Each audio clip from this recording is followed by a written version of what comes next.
சைடாகுமா சைடாகுங்க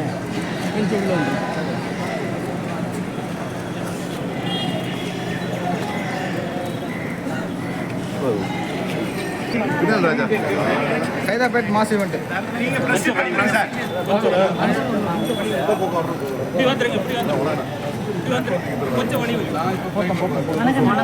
தொகுதி சட்டமன்ற உறுப்பினர் அவர்களின் தொகுதி வளர்ச்சி நிதியின் கீழ் ரூபாய் 1.15 கோடி மதிப்பீட்டில் கட்டப்பட்ட மருத்துவ பயனாளிகள் கவனித்துக் கொள்ளும் காத்திருப்போர் கூடம் மாண்புமிகு மருத்துவ மற்றும் மக்கள் நல்வாழ்வுத்துறை அமைச்சர் அவர்கள் திறந்து வைத்து மக்கள் பயன்பாட்டுக்கு கொண்டு வந்துள்ளார்கள்.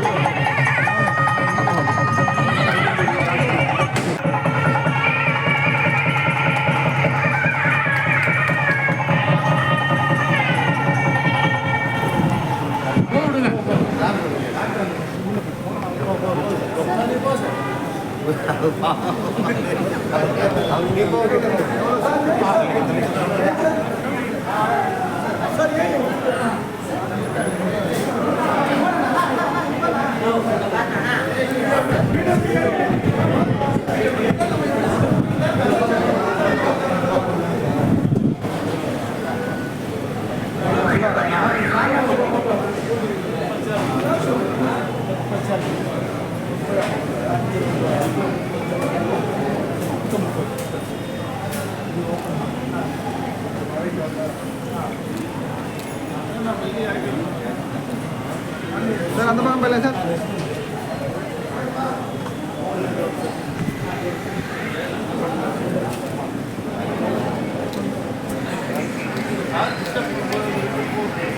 எல்லாம் பண்ணிடுப்பா அண்ணா கொஞ்சம் மறைக்காம இல்லைங்கண்ணா சார் கொஞ்சம் சைக்கிள் சார் கொஞ்சம் பின்னாடி அப்படி இல்லைங்க சார்.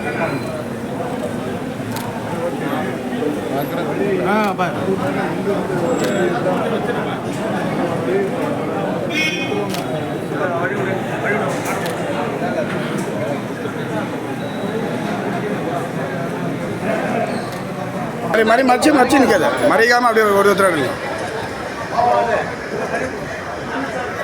ஒரு நூற்றாண்டை கடந்த பழமையான மருத்துவமனை சைதாப்பேட்டையில் அமையப்பட்டிருக்கிற இந்த மருத்துவமனையில் தான் சென்னையின் புறநகர் பகுதிகளிலிருந்து குறிப்பாக சோழிங்கநல்லூர், பள்ளிக்கரணை, மடிப்பாக்கம், உள்ளகரம், பூதிவாக்கம் என்று பல்வேறு பகுதிகளில் இருப்பவர்களும் கூட இந்த மருத்துவமனைக்கு வந்து சிகிச்சை பெறுகிற நிலை கடந்த காலங்களில் இருந்தது. அத்தகைய மருத்துவமனை மிகப்பெரிய அளவிலான கட்டமைப்பை பெறாத நிலை என்பது இருந்தது. மாண்புமிகு தமிழ்நாட்டின் முதலமைச்சருடைய வழிகாட்டுதலோடு இந்த அரசு பொறுப்பேற்ற உடனே 34,95,00,000 ரூபாய் மதிப்பீட்டில் இன்றைக்கு ஒரு 6 தளங்கள் கொண்ட ஒரு புதிய மருத்துவமனையின் கட்டமைப்பு கட்டி முடிக்கப்பட்டு மாண்புமிகு தமிழ்நாட்டின் துணை முதலமைச்சர்களால் கடந்த செப்டம்பர் திங்கள் 8ஆம் தேதி அன்றைக்கு திறந்து வைக்கப்பட்டது.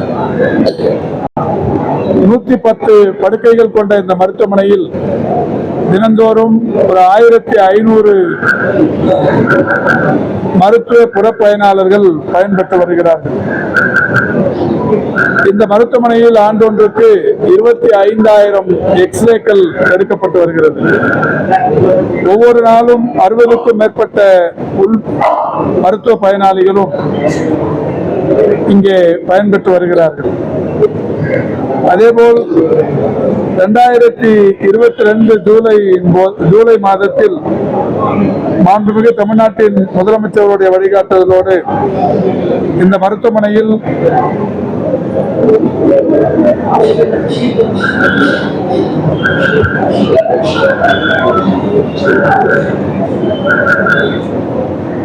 டயாலிசிஸ் செய்து கொள்வதற்கு ஏதுவாக புதிய 14 டயாலிசிஸ் கருவிகள் 2022 மே திங்கள் 19 அன்று ரோட்டரி சங்கத்தின் உதவியோடு திறந்து வைக்கப்பட்டது. அது முதல் தொடர்ந்து இன்றைக்கு தினந்தோறும் ஒரு 3 பிரிவுகள் என்கின்ற வகையில் டயாலிசிஸ் மிகப்பெரிய அளவில் பயனை தந்து கொண்டிருக்கின்றது. இந்த வகையில் தொடர்ந்து இந்த மருத்துவமனையின் கட்டமைப்புகள் அவ்வப்போது 2024 ஒரு வெண்டிலேட்டர், காது மூக்கு தொண்டை அறுவை சிகிச்சைக்கான உபகரணங்கள் தொடங்கி வைக்கப்பட்டது. இப்படி பல்வேறு வசதிகள் தொடர்ச்சியாக செய்து வரப்பட்டு வருகிற நிலையில் இங்கே வருகிற பயனாளிகள், மருத்துவ பயன்பெற வருகிற பயனாளிகளுக்கு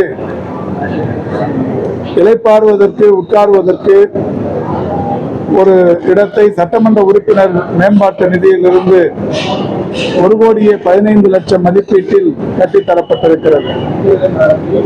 கழிப்பறை வசதிகளுடன் கூடிய இந்த காத்திருப்போர் கூடத்தில் 30 நிரந்தர இருக்கைகளும் அமைக்கப்பட்டிருக்கிறது. அந்த வகையில் இங்கே வருபவர்கள் அலைச்சலின்றி உட்கார்ந்து பொறுமையாக தங்களுடைய சிகிச்சையை பெற்றுச் செல்லுகிற வகையிலான வசதிகள் செய்யப்பட்டிருக்கிறது. அது மட்டுமல்லாது இன்றைக்கு இந்த மருத்துவமனையில் புதிதாக ஒரு யோகா மற்றும் இயற்கை பிரிவுக்கு ஒரு மருத்துவர் மற்றும் ஒரு மருத்துவ உதவியாளர் பணியில் அமர்த்தப்பட்டு அந்த பிரிவும் தொடங்கப்பட்டிருக்கிறது. இங்கே வருகிற மருத்துவ பயனாளர்களுக்கு யோகா பயிற்சி, மூச்சு பயிற்சி போன்ற பயிற்சிகளை வழங்குவதற்கு ஏதுவாக அந்த இருவர் இன்றைக்கு பணியில் அமர்த்தப்பட்டிருக்கிறார்கள். அதேபோல் முதலமைச்சர் மருத்துவ காப்பீட்டு திட்டத்தின் அடிப்படையில் புதிய இயன்முறை கருவிகள் இங்கே வைக்கப்பட்டு புதிய இயன்முறை சிகிச்சை பிரிவு ஒன்றும் தொடங்கி வைக்கப்பட்டிருக்கிறது. காத்திருப்போர் கூட மட்டுமல்லாது இயன்முறை சிகிச்சை மருத்துவம், இயற்கை மருத்துவம், யோகா என்கின்ற வகையில் அந்த 2 புதிய பிரிவுகள் புதிய மருத்துவ பணி நியமனங்களோடு தற்பொழுது தொடங்கி வைக்கப்பட்டிருக்கிறது. எனவே இந்த மருத்துவமனை படிப்படியாக தரம் உயர்த்தப்பட்டு வருகிறது. மருத்துவ பயனாளர்கள் பெரிய அளவில் பயன்படுகிற வகையில் இதனுடைய கட்டமைப்புகள் மாண்புமிகு முதல்வர் அவருடைய வழிகாட்டுதலோடு தொடர்ந்து செய்யப்பட்டு வருகிறது. ஏற்கனவே சைதாப்பேட்டையை பொறுத்தவரை 500 கோடிக்கும் மேல அதிகமான மதிப்பீட்டு தொகையில் கலைஞர் நூற்றாண்டு உயர் சிறப்பு மருத்துவமனை மிகப்பெரிய அளவிலான பயன்பாட்டில் இருந்து வருகிறது. அதேபோல் இந்தியாவிலேயே பிரத்யேகமான வயது மூத்தவர்களுக்கான மருத்துவமனையும் மிகப்பெரிய அளவில் பயன்பாட்டில் இருந்து வருகிறது.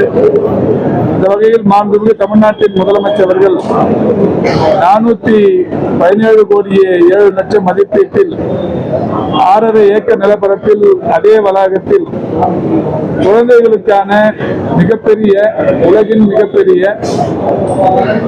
ஒரு மருத்துவமனை மற்றும் ஆராய்ச்சி மையத்திற்கு அடிக்கல் நாட்டினார்கள். அந்த பணியும் தற்போது வேகமாக நடைபெற்றுக் கொண்டிருக்கிறது. அந்த வகையில் மருத்துவ கட்டமைப்புகள் மாண்புமிகு தமிழ்நாட்டின் முதலமைச்சருடைய வழிகாட்டுதலோடு சைதாப்பேட்டையில் மிக வேகமாக செய்யப்பட்டு வருகிறது. இந்தியா முழுவதும் கேஸ் தட்டுப்பாடு அதிகமா இருக்கு. அரசு மருத்துவமனையில இது சம்பந்தமாக இன்றைக்கு மக்கள் நல்வாழ்வுத்துறையின் செயலாளர் அவர்கள் அனைத்து கல்லூரி முதல்வர்கள் மற்றும் அனைத்து மாவட்ட இணை இயக்குநர்கள், துணை இயக்குநர்களுடனான ஒரு கூட்டத்தை நடத்தி எரிவாயு தட்டுப்பாடு இருக்கின்ற காரணத்தினால் இப்போது இந்த வாரத்துக்கு பிரச்சனை இல்லை. அப்படி பெரிய கடுமையான தட்டுப்பாடு வரும் பட்சத்தில் உடனடியாக அதற்கு மாற்று ஏற்பாடாக எலக்ட்ரிக்கல் ஸ்டவ், அதேபோல் அந்த கட்டை அடுப்புகள் போன்றவற்றை தயார் நிலையில் வைத்துக் கொள்ள வேண்டும் என்று அறிவுறுத்தப்பட்டிருக்கிறது. அதுவும் கூட மருத்துவமனைகளில் உடனடியாக எந்த மருத்துவ பயனாளர்களும் பாதிக்கப்பட்டு விடக்கூடாது என்பதால் பால், பழம், ரொட்டி போன்ற உணவு வகைகளை தயாரித்து வைத்துக் கொண்டிருக்க வேண்டும் என்று அறிவுறுத்தப்பட்டிருக்கிறது.